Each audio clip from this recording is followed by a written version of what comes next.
Hi, my name is Tim, and I like losing board games.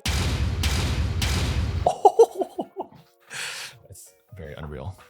Anyways, today everyone, we are covering FLOE. In FLOE, you are trying to be the most bold adventurer out in Iceberg Sea. So in this game, what you're trying to do is earn 6 victory points first, and then you will trigger endgame and then score some secret gold cards. There's two things you can do on your turn. You can go to the village or you can go to the map. When you go to the village, there's different spots you can place your meeple at, and then you're going to see if there's any villagers on that location. For each villager on that location, you're going to be gaining warmth. Warmth is really important, Tim, and why is that? Warmth is pretty much your set of action points. So every time you perform a lot of different actions, you spend warmth, but then you have to go back to the village to recuperate that warmth.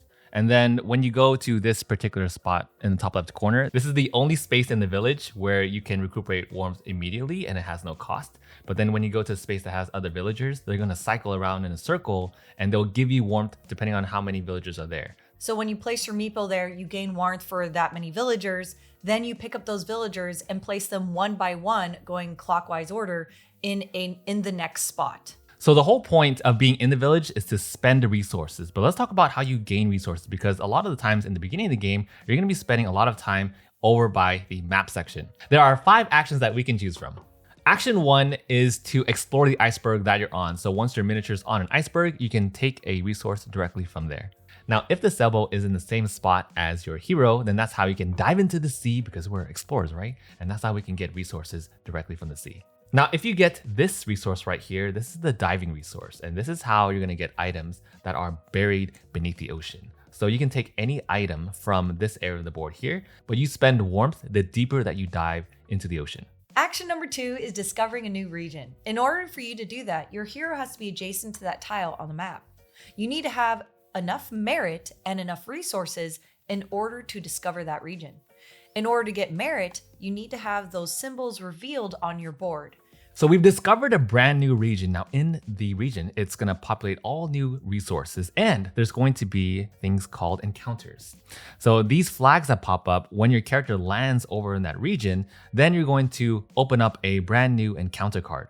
And the reason why the encounters are important is because it's gonna allow you to either A, gain some resources, or B, if you meet that requirement, you can also get the rewards listed. The second thing that you can unlock is a landmark. So when you visit a landmark, when your hero visits that region, then you can put a player cube on these landmarks above here, and that will score you victory points. One main way to score victory points in this game. There was also something unique about this game. You can actually score half victory points. Now this game only goes till 6.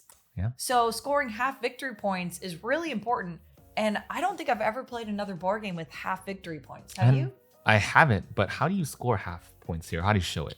Your player board has 3 different slots, and one of them is a point tracker slot. When your token moves to the top, you gained half a victory point.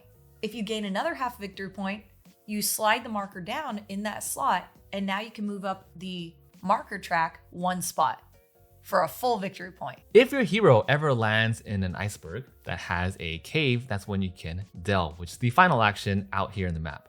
Now, when you delve, that's how you're going to dig through or excavate or explore the cave.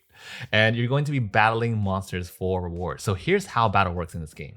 What you're gonna do first is pretty much follow this flow chart. So the very first thing that happens here is you're going to roll dice. For the dice, you can spend 1 warmth in order to reroll any number amount. And then after that, you're gonna shoot the monster with arrows, fire away. It's gonna deal 1 damage. And every monster is gonna have health listed on the top right corner. So you're trying to bring that health marker or health number down to 0. After that, they're gonna fight back. And some of them are pretty brutal. So they're going to roll this red or pink dice, and that's gonna deal damage back to you. Now, if the monster ever knocks you down to 0 warmth, then your character will die. No, whoa. You don't die. You just get really cold. Okay, your body gets frozen, and then you have to return back to the village to regain your warmth. But you all already know how that works. And then from there, after your arrows, you fight with swords. These are gonna deal 2 damage. And then your lanterns, if you defeat that monster, is how you gain loot.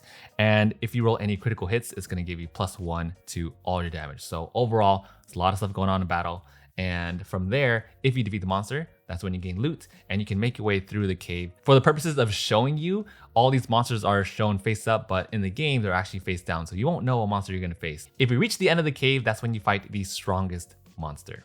The big baddie. The big baddie. So at the end of your map action, your familiar is going to get to take an action by placing it in a shallow sea adjacent to your hero and then taking a token from an adjacent iceberg. And that's not the only thing they can do, because they can also add a battle die when you're battling as well. Because then you just take your familiar, you put it straight onto its character card, and then that'll give you an extra sword or an extra lantern depending on which familiar that you're using. One of the icons on these beautiful chunky dice are actually magic symbols. And as you're battling a monster in the cave, whenever you roll a magic symbol, you can actually turn them in and cast spells. Yeah, so then you have like, if you roll one magical symbol, you can heal, but then you have other ones like that are super strong, like the Flow Storm spell. Roll 5 magical spells and you can instantly kill a monster.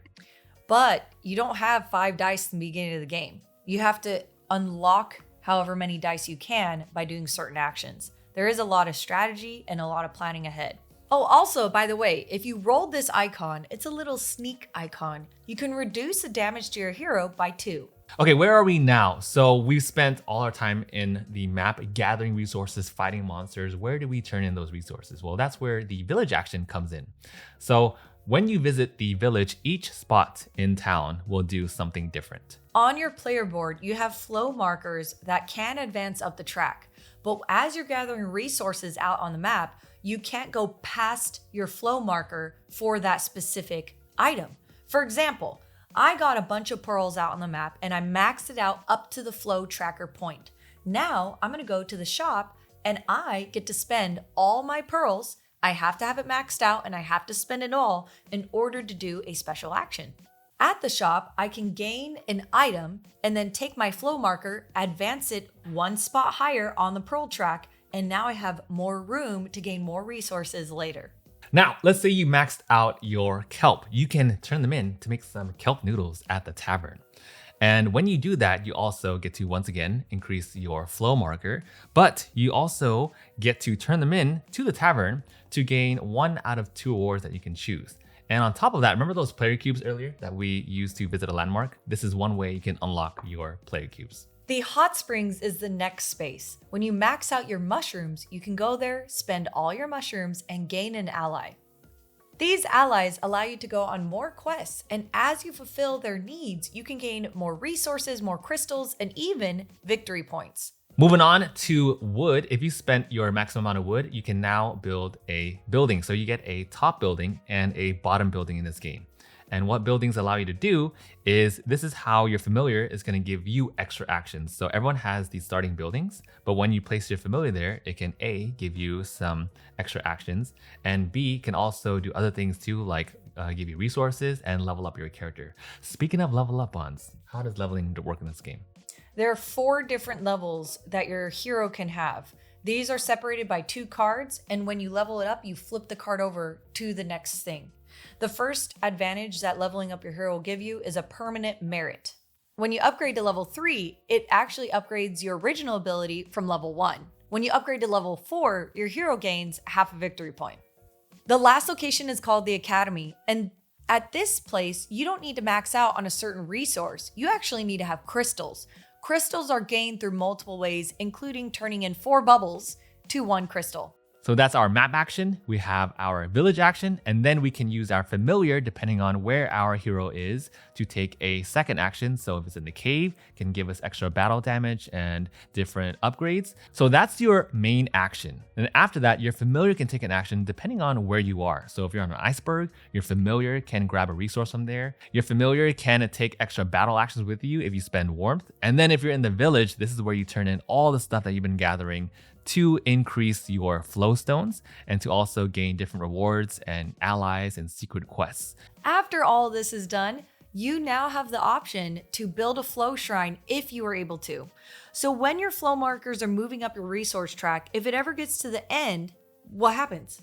Well, that is the main way to gain 1 whole victory point. You're going to take your flow marker and put it on a shrine. Now, if you're in the map area, Your hero has to be on an iceberg with a shrine available.